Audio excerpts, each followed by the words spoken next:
Hey everyone, welcome to my channel code with Neeraj. तो आज के हमारे टॉपिक्स क्या क्या हैं, आज हम क्या क्या कवर करने वाले हैं वो चीज़ देखते हैं। सबसे पहले तो आज हम अपने जावा का पहला प्रोग्राम लिखेंगे, जो हेलो वर्ल्ड का प्रोग्राम है वो हम लिखेंगे। उसके बाद अभी तक जो जो भी चीज़ें हमने देखी हैं, चाहे वो हमने डेटा टाइप्स पढ़े, हमने वेरिएबल्स पढ़े, हमने डेटा टाइप के आगे प्रिमिटिव डेटा टाइप पढ़े कि हमारे पास इंट डेटा टाइप क्या होता है, फ्लोट क्या होता है, कैर क्या होता है, डबल क्या होता है, बुलियन क्या होता है। ये सारे के सारे हमने डेटा टाइप्स देखे। हमने वेरिएबल्स देखे कि हम वेरिएबल्स को कैसे क्रिएट कर सकते हैं, कैसे हम वेरिएबल्स को डिक्लेयर कर सकते हैं, कैसे उनमें वैल्यू को इनिशियलाइज कर सकते हैं। तो ये सारी चीज़ें अभी तक हमने देखी। आज मैं आपको ऑपरेटर्स के बारे में बताऊंगा कि ऑपरेटर्स क्या होते हैं, कैसे हमारे पास बिटवाइज ऑपरेटर क्या होते हैं, अर्थमेटिक ऑपरेटर्स क्या होते हैं। अगर अपने हम कोड के अंदर डॉक्यूमेंटेशन करना चाहते हैं, कमेंट्स को मेंशन करना चाहते हैं, तो आप कैसे कमेंट को कर सकते हैं। तो चलिए कंप्यूटर स्क्रीन पे सारी की सारी चीज़ मैं आपको वहाँ पे बताता हूँ कि हम किस तरह से, किस वे से डेटा टाइप बना सकते हैं, किस तरह से हम वेरिएबल्स को क्रिएट कर सकते हैं, कैसे हम वैल्यूज़ को असाइन कर सकते हैं, ये सारी चीज़ें। तो चलिए, तो सबसे पहले आज के लेक्चर में हम क्या क्या कवर करने वाले हैं। आज हम सबसे पहले अपने जावा का फर्स्ट जावा प्रोग्राम, आज हम अपने जावा का पहला प्रोग्राम करेंगे। उसके बाद हम क्या चीज़ देखेंगे, उसके बाद हम देखेंगे डेटा टाइप्स के बारे में। हम डेटा टाइप्स के बारे में ऑलरेडी पढ़ चुके हैं, लेकिन डेटा टाइप्स के बारे में हम क्या चीज़ देखेंगे कि हम डेटा टाइप्स को कैसे क्रिएट कर सकते हैं।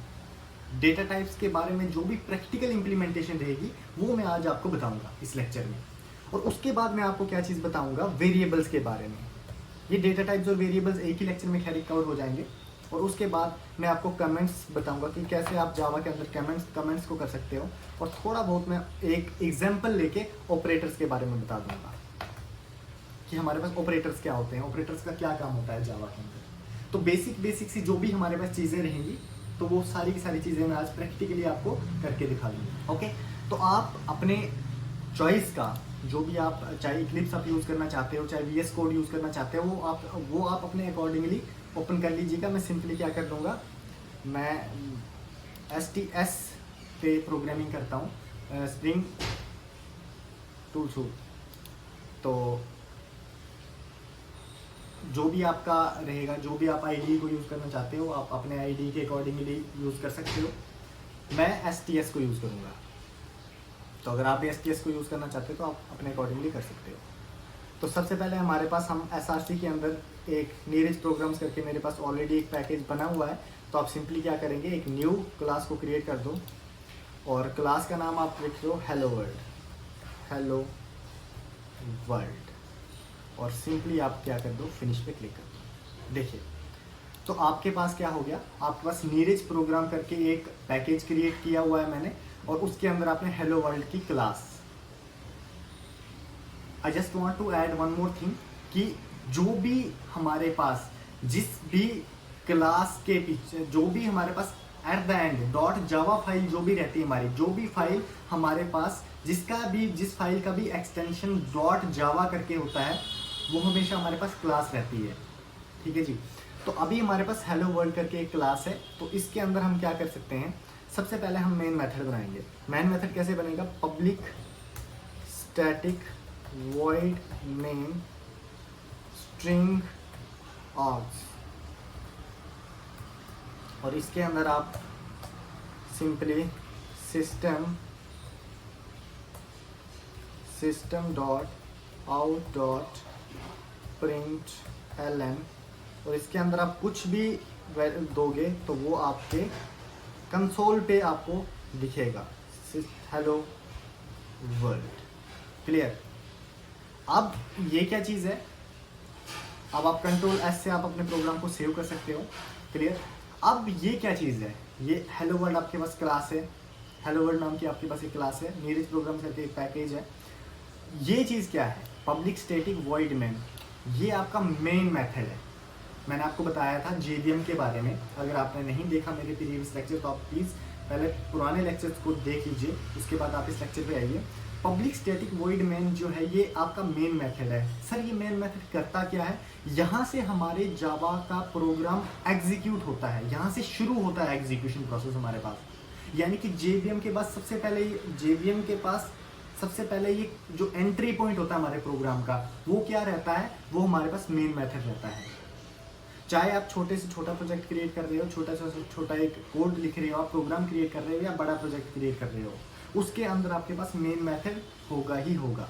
और मेन मेथड का क्या काम होता है, बेसिकली एंट्री पॉइंट। हमारे प्रोजेक्ट का, हमारे प्रोग्राम का एंट्री पॉइंट होता है। जेवीएम सबसे पहले जो है वो किसके पास जाता है, वो जाता है मेन मेथड के पास। Is that clear? तो अब हमारे पास ये क्या है, कंट्रोल एस, और अब हम इसको रन करेंगे तो आप राइट क्लिक कर सकते हो और सिंपली रन एज पे क्लिक करिए, जावा एप्लीकेशन। तो देखिए हेलो वर्ल्ड आपके पास प्रिंट हो गया। क्लियर?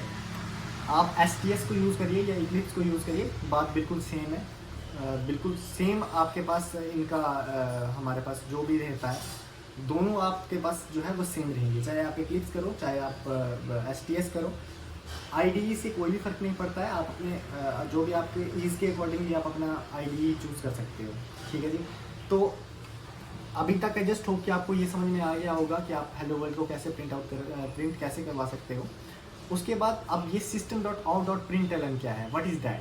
तो ये हमारे पास क्या है, सिस्टम जो है .out. जब भी आपको आउटपुट के लिए आउटपुट, जैसे हमारे पास आप स्कैनर क्लास का यूज, हम आने वाले लेक्चर्स में ये भी चीज़ देखेंगे। जब भी आपको यूजर से इनपुट लेना होगा, whenever you want to take input from the user, at that time आप क्या करोगे, आप स्कैनर क्लास का यूज़ करोगे।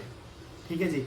और सेम वैसे ही जब आपको यूज़र से इनपुट ना लेके आपको जैसे आउटपुट दिखाना है स्क्रीन पे, कंसोल पे अगर आप आउटपुट को दिखाना चाहते हो, तो उस टाइम पे आप कैसे दिखा सकते हो उस आउटपुट को, system.out.print करके।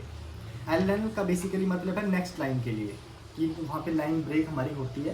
तो system.out.println का सिंपल मतलब यही है कि whenever you want to get data something in your console, at that time you use what, that is your system.out.println. Is that clear? Okay. अब आगे चलते हैं। तो आगे हमारे पास मैं एक और चीज़ ऐड ऑन करना चाहता हूँ, डॉक्यूमेंटेशन की। डॉक्यूमेंटेशन, अब हमारे पास डॉक्यूमेंटेशन क्या होती है और इसका क्यों हम इस्तेमाल करते हैं।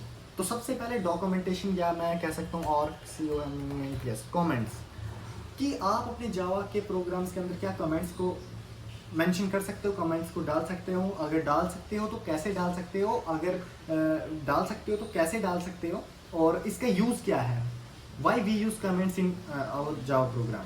सबसे पहले कमेंट्स हमारे पास क्या होते हैं, ये हमारे पास ऐसी लाइन ऑफ कोड होता है जो नॉन एग्जीक्यूटेड होता है।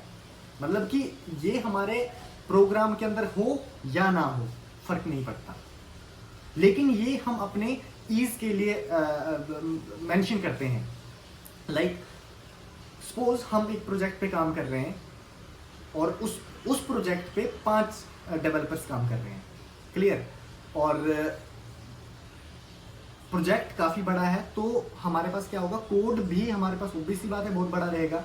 तो क्या रहता है कि जैसे सपोज हमारे पास क्या है, हमने एक क्लास बना दी, ये दूसरी क्लास बना दी, तीसरी क्लास बना दी, चौथी क्लास बना दी, सो बहुत सारी हमारे पास क्लासेस हैं।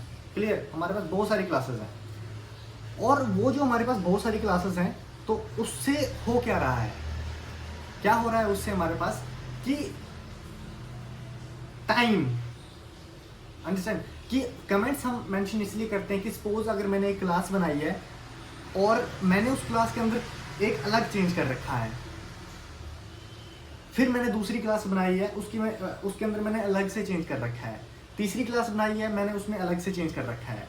तो मैं क्या कर सकता हूँ, अपने क्लास के ऊपर या किसी भी जगह पे मेमोराइज करने के लिए कि मैंने इस क्लास के अंदर क्या चीज़ कर रखी है, या ये मैंने क्लास किस टाइम पे बनाई है, या ये मैंने ऑब्जेक्ट कौन से टाइम पे बनाया है, या ये वेरिएबल है ये मैंने क्यों डिफाइन कर रखा है, ताकि कोई भी और आए, कोई और डेवलपर अगर उसी प्रोजेक्ट पे काम करे तो वो उन कमेंट्स को देख के क्या कर सकता है, देख सकता है कि इस क्लास में ये हो रहा है, ये क्लास इतनी तारीख को जो है वो बनी हुई है, ये वेरिएबल ये काम करता है, इसके अंदर ये वैल्यू है, या व्हाटएवर जो भी है। तो कमेंट्स हम इसलिए यूज़ करते हैं। तो कैसे करते हैं वो मैं एक बार बता देता हूँ।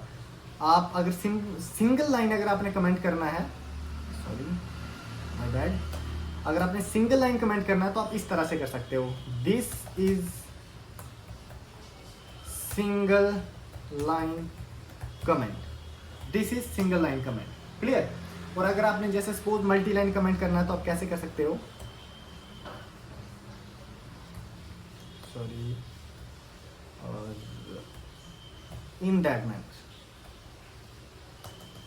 देखिए इस तरह से आप मल्टी लाइन कमेंट कर सकते हो, this is multi line comment.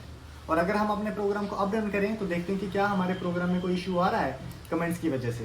तो run as Java application, okay, और ये देखिए हेलो वर्ल्ड का प्रोग्राम प्रिंट, कमेंट आउट नहीं करना था, ओके। अब इसके बाद हम क्या चीज़ देखते हैं, इसके बाद हम काफ़ी इंपॉर्टेंट चीज़ देखेंगे, वो है वेरिएबल्स के बारे में। इंट a इक्वल टू 10, अब हमारे पास इसके अंदर क्या है, इंट a इक्वल टू 10 है। इंट आपके पास क्या है, मैंने आपको पहले भी बताया था, इंट जो है आपके पास प्रिमिटिव डेटा टाइप है। a क्या है, a आपके पास वेरिएबल है, और 10 क्या है, 10 आपके पास वैल्यू है। जावा के अंदर आपको जब भी आप वेरिएबल को डिफाइन कर रहे हो तो आपको जो है डेटा टाइप उसका बताना पड़ेगा। अगर आप डेटा टाइप नहीं बता रहे हो तो वो आपका कंपाइलेशन एरर आ जाएगा, आपका कंपाइल टाइम में एरर आ जाएगा। जैसे कि मैं आपको अभी दिखा भी देता हूँ, अगर आप डेटा टाइम डिफाइन नहीं करते हो तो आपके पास देखिए कंपाइलेशन एरर आ जाएगा, क्लियर। तो आपको डेटा टाइम को डिफाइन करना पड़ेगा, इंट a इक्वल टू 10। और जैसे हम दूसरा वेरिएबल लेते हैं इंट b इक्वल टू 20। तीसरा वेरिएबल जैसे अगर हम लेते हैं char c equal to a। जैसे एक और वेरिएबल हम लेते हैं float b equal to 1.5, sorry 0.5f, clear. अब हम अगर इन सारे वेरिएबल्स को प्रिंट करवाते हैं तो कैसे आप इनको प्रिंट करवा सकते हो, हाँ, b नाम का हमने ऑलरेडी वेरिएबल क्रिएट कर रखा है, इंट b। आप यहाँ पे सेम नाम के वेरिएबल्स को क्रिएट नहीं कर सकते हो, g कर लीजिए, देखिए सेव कर दो। और इनको आप एक बार प्रिंट करने के लिए क्या करोगे आप, SYSO कंट्रोल स्पेस बार, ये शॉर्टकट है हमारे पास, system dot out dot print L N का आपके पास शॉर्टकट क्या है, SYSO, ओके। और a को प्रिंट करवा दीजिए, और सिमिलर वे में आप SYSO control space bar b को प्रिंट करवा दीजिए, सॉरी माय बैड, तो z, okay, enter SYSO control space bar, और a b और c आपके पास है। और उसके बाद आप similarly SYSO control space bar और सिमिलरली आप g को प्रिंट कर दीजिए, कंट्रोल s से आपके पास सेव हो जाएगा। और अगर आपने प्रिंट करना है तो आप क्या करिएगा, रन एज जावा एप्लीकेशन, और देखिए 10, 20, a और 1.5, आपके पास सारी की सारी वैल्यूज जो है वो आएगी, क्लियर। और आप अगर इनको इस तरह से भी कर सकते हो कि the value of a is, और plus a, similarly same way में the value of b is, okay, the value of c is,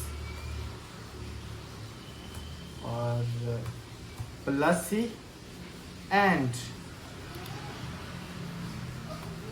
the value of g is,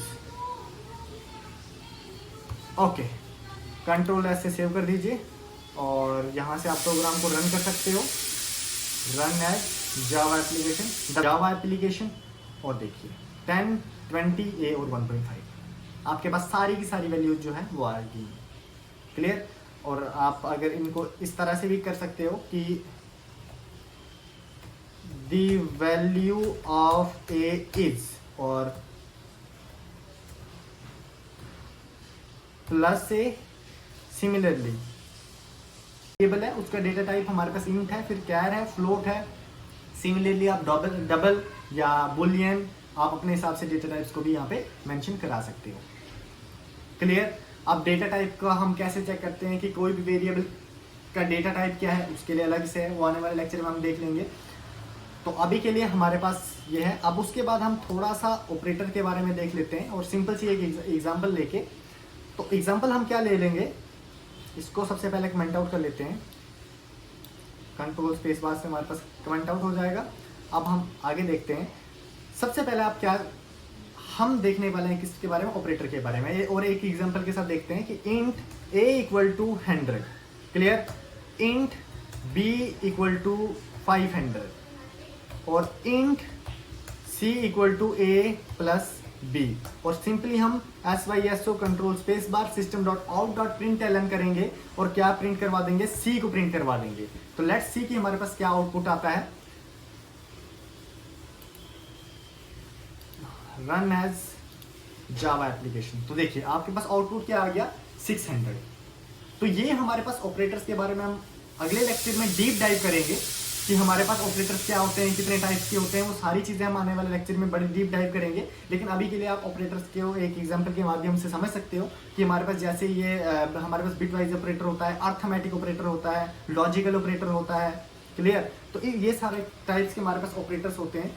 और ऑपरेटर्स का किस तरह से यूज करते हैं, हम क्यों यूज करते हैं, वैल्यू को असाइन करवाने के लिए। Whenever we want to make sum of 2 numbers, 3 numbers, 4 numbers, n numbers, or multiply or minus or whatever you want to do with the operators, तो आप उस हिसाब से जो है वो ऑपरेटर्स का यूज कर सकते हो। Is that clear.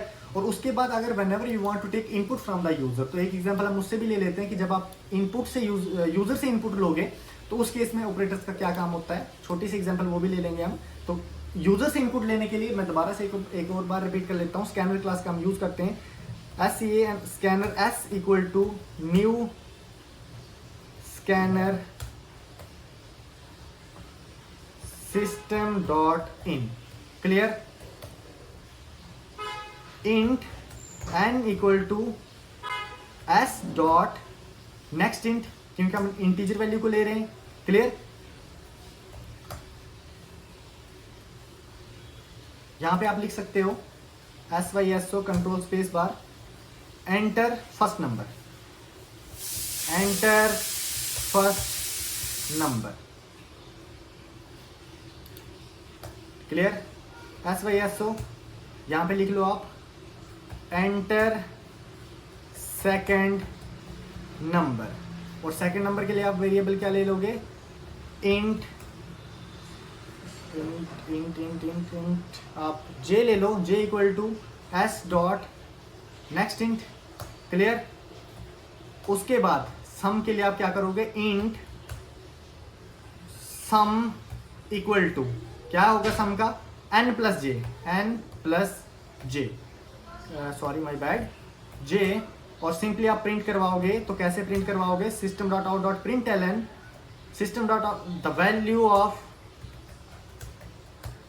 आप सिंपली n और j भी कर सकते हो, the value of plus n and plus j is this. But हम सिंपली क्या कर लेंगे, the value of some is, और सिंपली आगे प्लस सम, क्लियर। कंट्रोल एस से आप सेव कर सकते हो प्रोग्राम को और आप सिंपली हेलो वर्ल्ड के प्रोग्राम को रन कर दीजिए जावा एप्लीकेशन। और enter first number 50, enter second number 50, enter the value of some is 100। तो इस तरह से आप जो है वो ऑपरेटर्स का यूज करके मल्टीपल ऑपरेशंस को परफॉर्म कर सकते हो। तो आज के लेक्चर में हमने क्या क्या किया, आज के लेक्चर में हमने देखा कि हमारे पास हमने सबसे पहले हेलो वर्ल्ड का प्रोग्राम को प्रिंट करवाया, उसके बाद हमने डेटा टाइप्स के बारे में देखा, फिर वेरिएबल्स के बारे में देखा, फिर हमने कमेंट्स कैसे करते हैं, कैसे हम डॉक्यूमेंटेशन कर सकते हैं अपने प्रोग्राम के अंदर, वो चीज़ हमने देखी। और फिर एट द एंड हमने क्या चीज़ देखी, कैसे हम ऑपरेटर्स का यूज़ कर सकते हैं। तो आज की वीडियो के लिए इतना ही रखते हैं गाइस। अगर आपको वीडियो अच्छी लगती है तो do like, share as much as you can, और चैनल को सब्सक्राइब कर दीजिए। कहीं पे भी कोई इश्यू आता है तो कमेंट आप मेंशन कर सकते हो। Thank you so much for watching.